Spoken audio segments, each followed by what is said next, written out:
Hello students, welcome to CPS biology online classes. आज की class में सभी बच्चों का बहुत बहुत स्वागत है। और बच्चे, आज हम लोग बहुत ही इंपॉर्टेंट चैप्टर सेकंड यूनिट का जो फिफ्थ चैप्टर है, principle of inheritance and variation, इस टॉपिक को डील करेंगे बच्चे। शुरुआत से सारी चीज़ों को लेंगे, नोट्स को कंप्लीट करेंगे, एनसीईआरटी की सारी बातों को ध्यान में रखते हुए सारी चीज़ों को एक्सप्लेन की जाएगी। ठीक है बच्चे, तो चलिए हम लोग स्टार्ट करते हैं। प्रिंसिपल ऑफ इनहेरिटेंस वेरिएशन, सबसे पहले तो हम जान लें कि ये जो स्टडी हम कर रहे हैं बायोलॉजी की, जिस ब्रांच में इनहेरिटेंस और वेरिएशन की स्टडी की जाती है बच्चे, उसको जेनेटिक्स कहते हैं। क्या कहते हैं? जेनेटिक्स। तो genetics is the study of principle and mechanism of heredity and variation. हमें हेरिडिटी और वेरिएशन की मैकेनिज्म और उसके प्रिंसिपल की स्टडी करना होता है जेनेटिक्स में। तो ये बायो की एक ब्रांच हो जाती है जिसमें हम लोग दो बातें सीखते हैं, हेरिडिटी और वेरिएशन बच्चे। Gregor John Mendel is known as a father of genetics, और जेनेटिक्स के जो फादर हैं बच्चे वो कौन है? Gregor John Mendel. Gregor John Mendel. ठीक है बच्चे, अब इतना क्लियर हो गया कि जेनेटिक्स में दो बातें पढ़नी है, एक हेरिडिटी पढ़नी है, हेरिडिटी को हम लोग इनहेरिटेंस भी कहते हैं, और दूसरा वेरिएशन पढ़ना है। तो हेरिडिटी या इनहेरिटेंस है क्या? आइए सीखते हैं बच्चे। जो हेरिडिटी होती है, हेरिडिटी या जिसको हम लोग दूसरे वर्ड में इनहेरिटेंस बोल लेते हैं, ये क्या होता है? माता पिता के जो लक्षण है, जो पेरेंट्स के जो भी कैरेक्टर हैं, उनकी प्रोजेनी में दिखाई देते हैं। ठीक है, जो पेरेंटल कैरेक्टर हैं वो उनकी प्रोजेनी में दिखाई देते हैं। इसका मतलब है कि पेरेंटल कैरेक्टर जो है वो ट्रांसफर हुए हैं प्रोजेनी में। पर कभी कभी ऐसा भी होता है कि पेरेंट्स के जो कैरेक्टर है उनके बच्चे में दिखाई नहीं देते, वो मैच नहीं करते। तो ये दो कंडीशन देखने को मिलती है कि पेरेंट्स के सिमिलर हो उनकी जो प्रोजेनी है, या ऐसा भी हो सकता है कि वो उससे एग्जैक्ट कॉपी न करे। तो बच्चे, इनहेरिटेंस में क्या हो जाता है कि एक ऐसा process by which character are passed. अब ये कैरेक्टर बोले तो ये जेनेटिक कैरेक्टर की बात है। Character are passed from one parent to progeny. Parent से प्रोजेनी में जब जेनेटिक कैरेक्टर पास होते हैं तो इस प्रोसेस को इनहेरिटेंस कहते हैं। It is the basis of heredity. देखो, ये हेरिडिटी की क्या है? बेसिस है। मतलब हेरिडिटी की एक ये बेसिस है। ये इनहेरिटेंस जो है वो हेरिडिटी होने के लिए इनहेरिटेंस होना जरूरी है। यानी इनहेरिटेंस का मतलब एक ऐसा प्रोसेस है ये जिसमें कैरेक्टर क्या होते हैं, पेरेंट्स से प्रोजेनी में ट्रांसफर हो जाते हैं। बड़ा सिंपल डेफिनेशन है, आपको समझ में आ जाना चाहिए। आगे बढ़ते बच्चे, वेरिएशन क्या होता है? Variation is the degree by which progeny differ from there parent.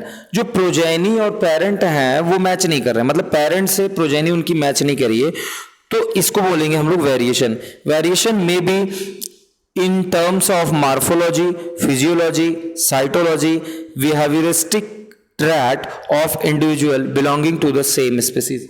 एक ही स्पीसीज से बिलोंग करने वाले जितने जो भी ऑर्गेनिज्म हैं या फिर कोई भी पर्टिकुलर लिविंग बींग्स है, उसकी जो मार्फोलॉजी है, शेप, साइज, कलर, या फिर उसकी जो फिजियोलॉजी है, फंक्शनैलिटी है, या उसका सेलुलर स्ट्रक्चर की बात करें, उसके बिहेवियर की बात करें, तो इन सब में चेंजेस देखने को मिल सकते हैं वेरिएशन में। तो वेरिएशन किस किस लेवल पे होता है? मार्फोलॉजिकल लेवल पे, और फिजियोलॉजिकल लेवल पे, और साइटोलॉजिकल और बिहेव लेवल पे। ठीक है, उसी सेम स्पीसीज में इतने सारे लेवल पे चेंजेस या वेरिएशन देखने को मिल सकती है। अब वेरिएशन क्यों होती है? वेरिएशन की वजह क्या है? तो एक रिसफलिंग ऑफ जीन या फिर क्रोमोसोम की रिसफलिंग होती है उस वजह से, या फिर क्रॉसिंग ओवर, हम लोग आगे पढ़ेंगे, है ना, इस तरीके से क्रॉसिंग ओवर या फिर रिकॉम्बिनेशन ऑफ जीन, उसकी भी वजह से।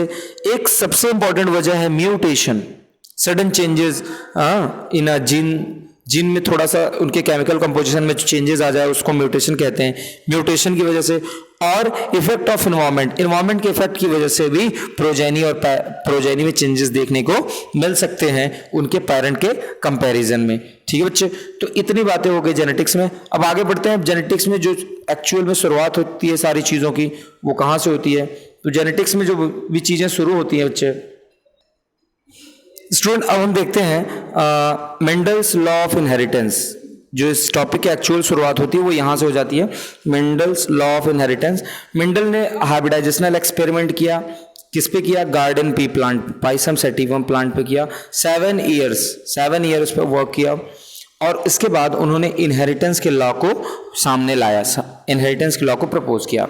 ठीक है, तो अब क्वेश्चन ये होता है कि मेंडल ने पी प्लांट को सेलेक्ट किया, तो क्या रीजन है पी प्लांट सेलेक्ट करने की?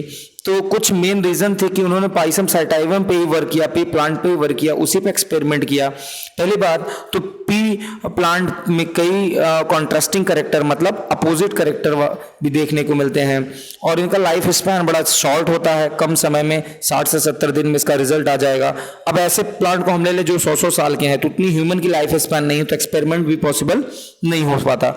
फ्लावर शो सेल पॉल, इसमें जो फ्लावर है वो सेल पॉलिनेशन शो करते हैं।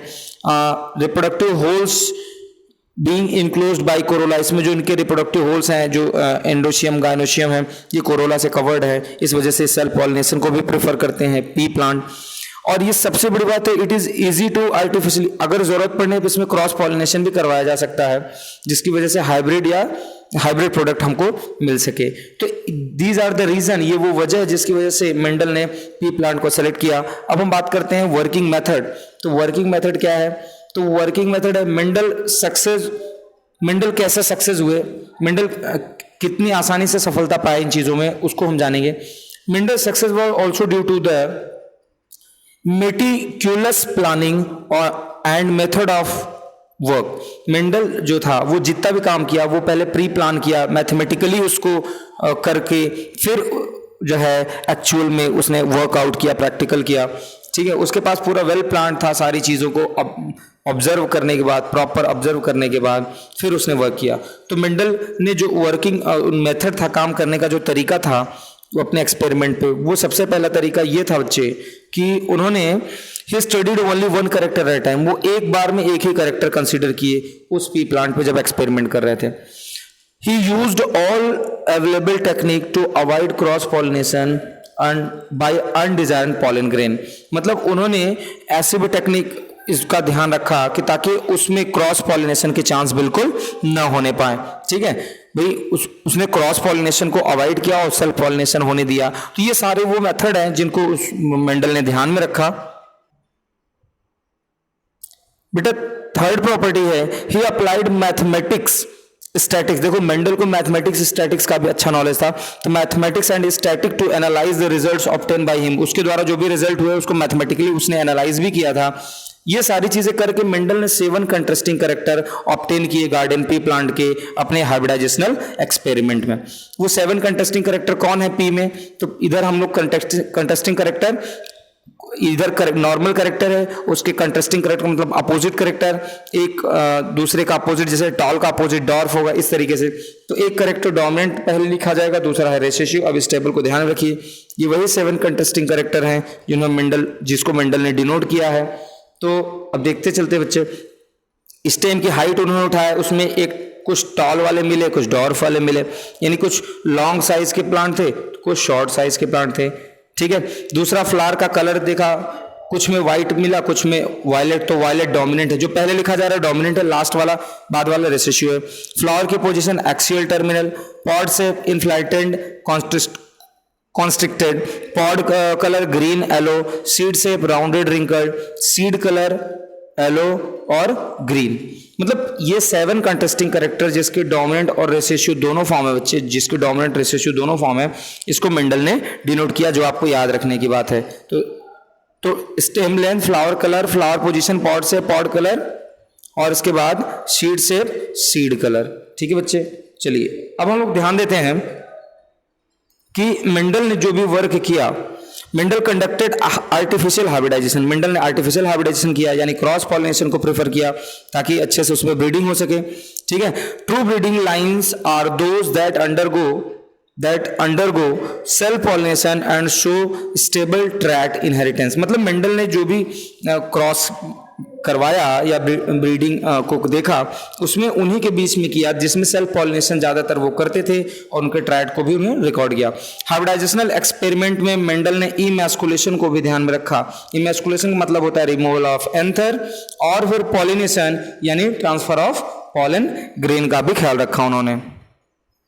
ठीक है बच्चे, तो अब हम पढ़ेंगे मेंडल के जो है inheritance of 1 gene, inheritance of 2 gene. ठीक है, आज के लिए इतना ही करते हैं बच्चे, इसको एक बार रिवाइज कर लीजिए अच्छे से। एनसीईआरटी की बुक पढ़िए, एनसीईआरटी में लिखी गई सारी बातों को अंडरलाइन करते रहिए, अच्छे से नोट्स बनाइए। मिलते हैं नेक्स्ट वीडियो बच्चे, तब तक के लिए धन्यवाद।